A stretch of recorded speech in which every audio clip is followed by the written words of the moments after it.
You ask Tiger to solve. This deals with linear equations with one unknown. The final result is x equals -9.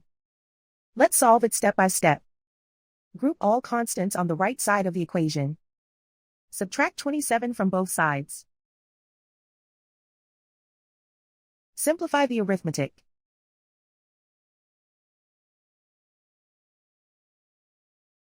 Isolate the x. Divide both sides by 3. Simplify the fraction. Find the greatest common factor of the numerator and denominator. Factor out and cancel the greatest common factor. And so the final result is x equals -9.